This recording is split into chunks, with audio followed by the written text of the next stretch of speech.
నమస్తే, నేను మీ ప్రియాంకారావు. మొన్న కేసీఆర్ గారిని విచారించారు. ఏ కేసులో అంటే ఫోన్ ట్యాపింగ్ కేసులో. మరి ఓకే, విచారించారు, తర్వాత వెళ్ళిపోయారు. మరి అసలు ఈ విచారణలో ఏమేం విషయాలు బయటకు వచ్చాయి అనేది ఇక్కడ ఒక పెద్ద క్వశ్చన్ మార్క్. ఎందుకు ఈరోజు దీని గురించి మాట్లాడుతున్నామంటే, ఒక చర్చ నడుస్తుంది. కేసీఆర్ గారిని త్వరలో అరెస్ట్ చేయబోతున్నారు ఫోన్ ట్యాపింగ్ కేసులో అని చెప్పేసి. మరి ఇది వాస్తవమేనా అనేది తెలుసుకుందాం. మనతో మాట్లాడడానికి సీనియర్ జర్నలిస్ట్ సిఎస్ రావు గారు ఉన్నారు. ఆయన అడిగి తెలుసుకుందాం. నమస్కారం సార్. కేసీఆర్ గారిని అరెస్ట్ చేయబోతున్నారు ఇంకొద్ది రోజుల్లో ఫోన్ ట్యాపింగ్ కేసులో, ఆయన అడ్డంగా దొరికిపోయారని ఒక చర్చ సోషల్ మీడియాలో హల్చల్ చేస్తుంది. ఇందులో వాస్తవం ఎంత ఉంది? చర్చే కాదు, అసలు కాంగ్రెస్ పార్టీకి సంబంధించినటువంటి లీడర్లు చెప్తున్నారు, ముఖ్యమంత్రి రేవంత్ రెడ్డి గారు చెప్తున్నారు. అనేక సందర్భాల్లో చెప్పారు కదా, కేసులు ఉన్నాయి, మేము అరెస్ట్ చేస్తామని చెప్పి. కానీ ఇంతవరకు అరెస్ట్ చేయలేదు. ఎందుకు అరెస్ట్ చేయలేదు అనేది ఎవరికి తెలియదు. మొత్తం ఆధారాలు ఉన్నాయని చెప్తున్నారు. ఫోన్ ట్యాపింగ్ కేసులో పక్కా ఆధారాలు ఉన్నాయని చెప్పే కదా కేసీఆర్ గారిని విచారణకు పిలిచింది. మరి అరెస్ట్ చేయలేదు ఎందుకు అని అంటే, రాజకీయ కోణం నుంచి చూస్తే ప్రస్తుతం మున్సిపల్ ఎలక్షన్స్ జరుగుతున్నాయి కాబట్టి అది సింపతి వస్తే కనుక మున్సిపల్ ఎలక్షన్స్లో నష్టపోతాం అనేటువంటి ఉద్దేశంతో కాంగ్రెస్ పార్టీ వాళ్ళు అరెస్ట్ జోలికి వెళ్లకుండా, విచారణ జోలికి కూడా వెళ్లకుండా ప్రస్తుతం ఆయన హోల్డ్ చేశారు అనేది ఒకటి వినిపిస్తుంది. సరే, ఎప్పుడు అరెస్ట్ చేస్తారు? అసలు అరెస్ట్ చేసే అవకాశం ఉందా అని అంటే, ఎలక్షన్ తర్వాత ఈ కేసుకు సంబంధించి మొత్తం ఆధారాలు ఉన్నాయి, అరెస్ట్ చేస్తామని చెప్పేసి నిన్నగాక మొన్న రేవంత్ రెడ్డి గారు మున్సిపల్ ఎన్నికల ప్రచార సభలో ఆయన చెప్తూ ఉన్నారు.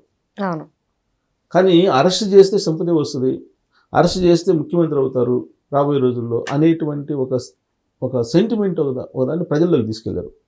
కానీ ఈ సెంటిమెంట్ కరెక్ట్ కాదు అని చెప్పి మనం ఉదాహరణకి రీసెంట్గా జరిగిన ఎలక్షన్స్ని తీసుకోవచ్చు. ఇప్పుడు కవిత గారు ఉన్నారు. కవిత గారు తీహార్ జైలుకి వెళ్ళారు లిక్కర్ స్కామ్లో.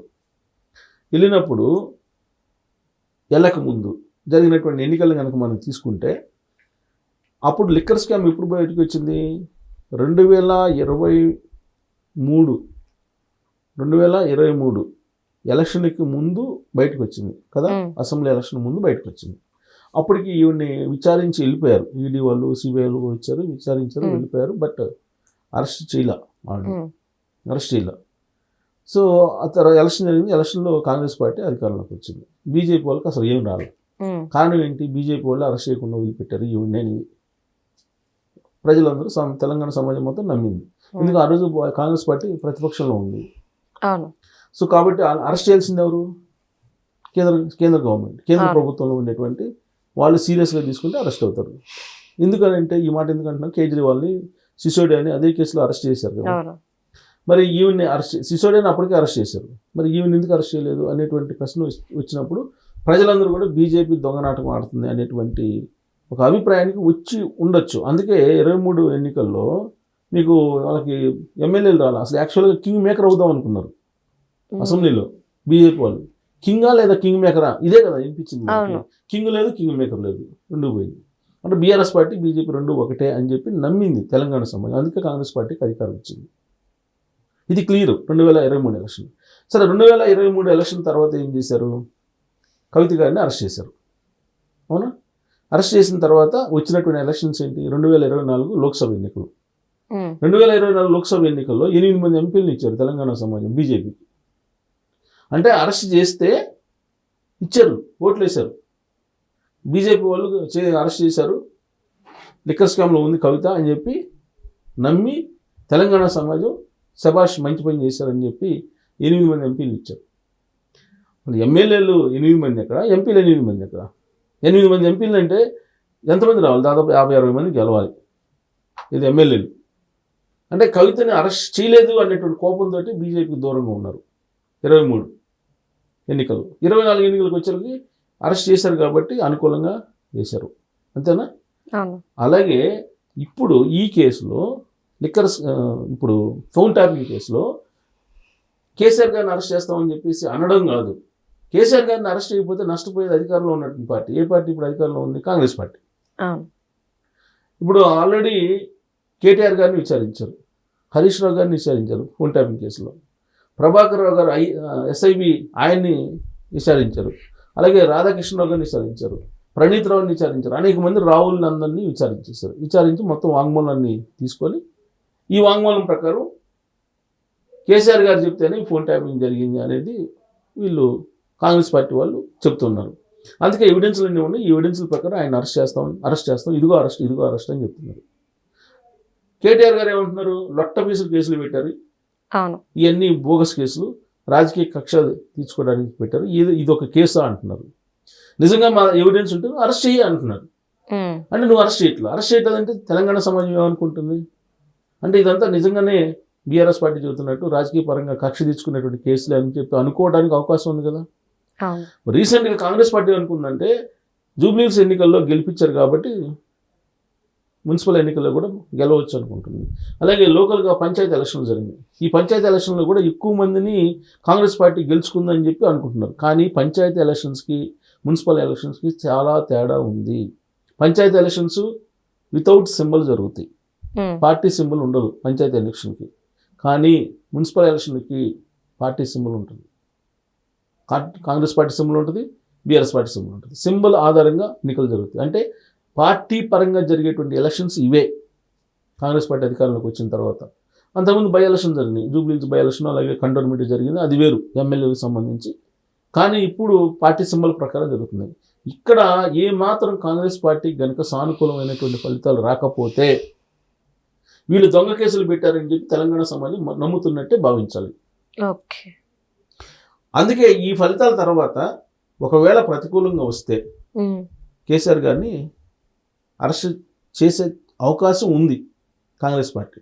ప్రతికూలంగా వస్తే అవకాశం ఉంది, కానీ చేస్తారు లేదా డౌట్. అంతే, ప్రతికూలంగా వస్తే. అంటే నేను ఆ మాట ఎందుకు చెప్తున్నానంటే ఇప్పుడు కాంగ్రెస్ పార్టీకి ఉండే రాష్ట్ర నాయకత్వం ఏదైతే ఉందో, రాష్ట్ర నాయకత్వం అరెస్టుల విషయంలో నిర్ణయం తీసుకునే అవకాశం లేదు. తుది నిర్ణయం తీసుకోవాలంటే ఢిల్లీ ఆదేశం కావాలి.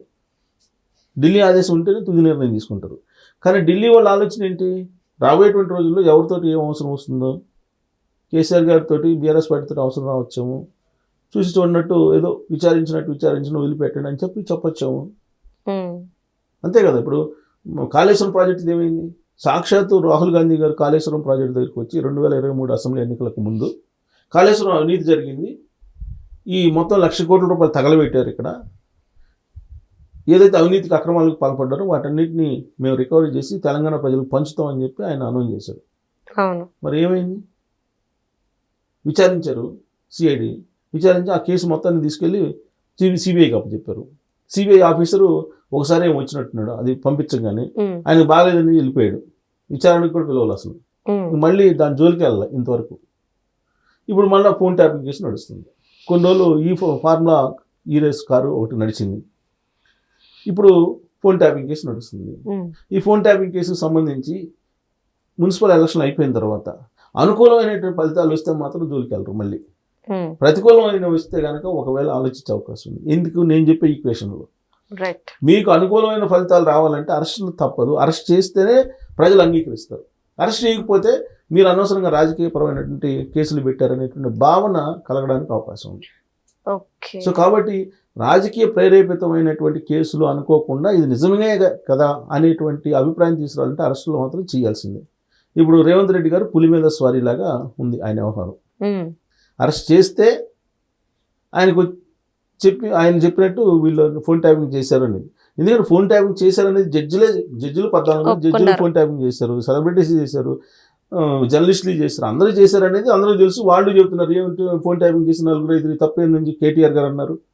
కేసీఆర్ గారు ఏమన్నారంటే అదంతా వాళ్ళు చూసుకుంటారు, కమిటీ వాళ్ళు, అది పొలిటికల్ ఇంటెలిజెన్స్లో భాగంగా చేస్తుంటారు కదా, అది పెద్ద నేరం అని చెప్పి ఆయన అన్నాడు. సో కాబట్టి ఫోన్ ట్యాపింగ్ అనేది జరిగింది అనేది ఉంది. దానికి సంబంధించి ఆధారాలు తీసుకున్నారా? లేదంటే నువ్వు మూసి నదిలో వేయాల్సిన అవసరం లేదుగా. ఏది హార్డ్ డిస్క్, పెన్ డ్రైవ్లు తగలబెట్టాల్సిన అవసరం లేదుగా. ఖచ్చితంగా ఫోన్ ట్యాపింగ్ అయితే జరిగి ఉంటుంది ఖచ్చితంగా. దానికి సంబంధించి సిట్టు కూడా ఆధారాలు సేకరించింది. అయితే ఇప్పుడు ఏం చేస్తారు మళ్ళీ రేవంత్ రెడ్డి గారు? కాళేశ్వరం కేసును ఏ విధంగా అయితే అసెంబ్లీలో పెట్టి చర్చించి సిబిఐకి అప్పు చెప్పారో సేమ్ అలానే వేసి చేతులు దులుపుకునే అవకాశం ఉంది. సో అది జరిగితే కనుక రాబోయే రోజుల్లో కాంగ్రెస్ పార్టీకి రాజకీయంగా గడ్డు రోజులు రాబోతున్నాయి అని చెప్పి చెప్పొచ్చు. అయితే ఇక్కడ ఏం చేస్తున్నాడు రేవంత్ రెడ్డి గారు? రివర్స్ గేమ్ ఆడుతున్నారు ఈ ఎన్నికల్లో.